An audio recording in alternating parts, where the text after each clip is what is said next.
Let's return now to those unprecedented strikes taking place in the health service today, with as many as 100,000 nurses set to work out, joined by the Health Minister, Maria Caulfield. Ms Caulfield, lovely to see you this morning. I suppose this must be a tricky one for you. You very, very recently were back in the wards yourself, working as a nurse. You know that this will have been a very, very difficult decision for them, and I suspect that there is a bit of you that knows that they have something of a point. Yeah, so, I mean, it's with huge regret that we're seeing, you know, in England, 44 of the 215 trusts going out on strike today. The same situation is in Wales, where all but one of the trusts there are going out on strike, and Northern Ireland, the government there, are facing all of their trusts. So it is with regret. And absolutely, we recognise that pay is an issue. That's why last year nurses were given a 3% pay rise when no other public sector were. And that's why we accepted in full the recommendation from the independent pay review body for this year of 4.8% for most nurses, but over 9% for those on the lowest bands. Steve Barclay, we'll talk about the pay aspect in just a second, but clearly people will be concerned about service provision today. And Steve Barclay said that he has concerns about patients on a day like today. Where exactly is he concerned? What areas? So I think also, you know, some of the national nurse leaders, so Ruth May has wrote to the RCN about concerns as well, and they were pleased that the RCN did move on some of those derogations for certain services. But, you know, cancer surgeries are going to be closed in those 44 trusts in England. We reckon it's about 70,000 appointments, procedures, surgeries that will be lost. So that is going to have an impact when the system is already struggling to get through the COVID backlog. Let's not mince our words here. When you say have an impact, you are suggesting that as a result of nurses going out on strike today, patients will suffer, that people will be in pain and that health outcomes may diminish. Well, I think, you know, that is an inevitable action of strike action, and that's why it is with regret that, you know, we see that the RCN are going out on action today. You absolutely understand the issues around pay, and I've explained what measures we took around that. But the Secretary of State did meet with the RCN earlier this week to talk about some of the other factors that make life very difficult for nurses on the front line. If Steve Barclay had sat down this week with the nurses and discussed pay, not the other things, but discussed pay, the strikes would have not gone ahead today. Well, I don't necessarily agree with that. We can't... So you think the RCN were lying when they said, if you sit down with us and talk about pay, we will not strike? No, I don't think I know Pat Cullen very well, and huge respect for Pat. I don't think they were lying, but the demand of 19% is not something we can realistically deliver on. They made it perfectly clear at the weekend that, yep, they had suggested 19%, but that they would be willing to negotiate. They would even perhaps have been willing to take that figure of 7.5%, which has worked in Scotland, which is why they do not have nurses striking. So in Scotland, they have suspended strikes, but that deal hasn't been agreed. They've put that to their members. The RCN aren't actually recommending that deal to their members, and we won't know the outcome of that till the 19th of December. So but they're not striking, are they? They're not striking today, but they haven't resolved the dispute in full. And we have to, for every percent that we agree for the nurses, or for anyone else, in fact, that's around £700 million that we have to find. And as a government, there's only three ways we can find that money. We either have to borrow it, and we know the impact of borrowing when governments can't afford it. We saw that just a few weeks ago. We either have to put taxes up for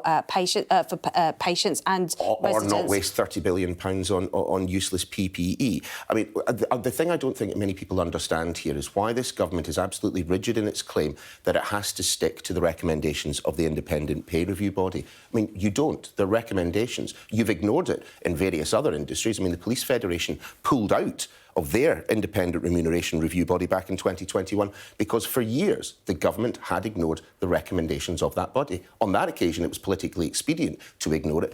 I'm gently suggesting that on this occasion it is politically expedient for you to let the strikes go ahead. Well, I disagree. We did accept the recommendations because we recognise that pay is an issue. And as I said, that's 4.8% for the average nurses, but over 9% for those on the lowest bands. So we absolutely recognise that and committed to that in full, not just for nurses, but across the health recommendations in total.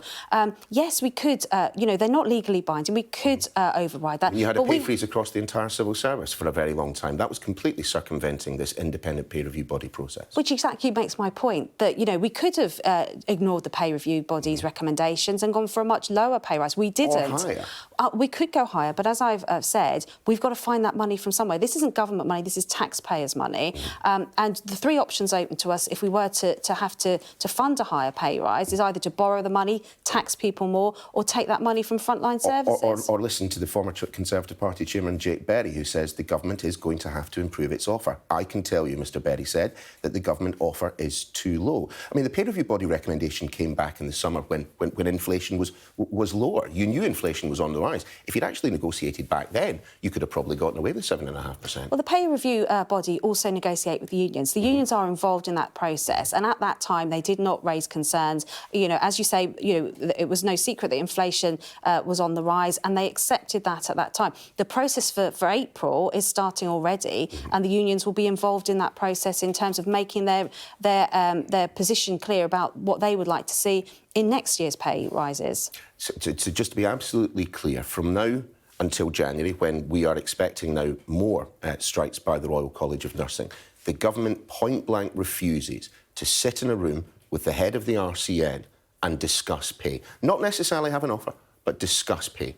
Well, the Health Secretary did discuss pay with the RCN on Monday. We haven't come to an agreement on that, which is quite clear because we have said, the Prime Minister was very clear in Prime Minister's questions yesterday that he's accepted the pay review body's recommendations. We can't go to 19%. That's unrealistic. The Labour government in Wales also haven't moved on that. So the RCN themselves have said they are willing to come down from 19%. I mean, I don't know why we keep hearing government figures saying it as if both of your positions are completely intractable. So, both of you can move. So we are health is a devolved matter, as you know. So we can only negotiate for England, but we're also seeing trusts, all but one of the trusts in Labour-run Wales, also out on strike, and in Northern Ireland. So this is a similar situation in the other devolved nations as well. And so it's absolutely crucial that we do keep the door open to talks because we want to talk, but we cannot afford that 19%. Just not on pay. I do need to talk to you about events that took place in the Channel yesterday. And I think for a number of people, this is a situation that is happening time and time again. There are an increased number of people coming across the Channel this year, as we hear from Suella Braverman, which means there is an increased risk of death. Everything this government has tried to do to prevent deaths in the Channel has not worked. Isn't it finally time for the Conservative Party, for the Conservative government, to admit that you have failed, to prevent preventable deaths in the Channel? Well, I think the Prime Minister was very clear in his statement to the House of Commons this week, setting out his 5-point plan. It was the day before this terrible tragedy in the Channel, and our heart goes out to all of those involved and to the emergency services that had to respond to that terrible event. But the Prime Minister was very clear. He doesn't feel that progress has been good enough. One of the things he's highlighted is around clearing that backlog by the end of next year, because it is taking too long to process claims. But also, we do have to do more to stop those crossings across the Channel. That is the key point, and I know I've got to let you go in just a second, but genuinely, everything that this government has tried has not worked. Isn't it possibly time to expand the range of options, try things that, this government, for ideological reasons, has decided it could not push forward? Such as? Well, for example, setting up some ability for people to claim asylum without having to get in a small boat and cross the Channel. So the Prime Minister did, that was one of his recommendations as part of his plan to tackle this illegal immigration, is to open up safe and legal routes, and he will be having negotiations about that. But that is for genuine asylum seekers and not for people who are coming here for economic reasons. And that's one part of the whole process, and he has said that that's something he is looking at. We'll look forward to hearing what he has to come up with. Maria Caulfield, you've got a busy day, so I'll let you go. Thanks for being with us. Thank you.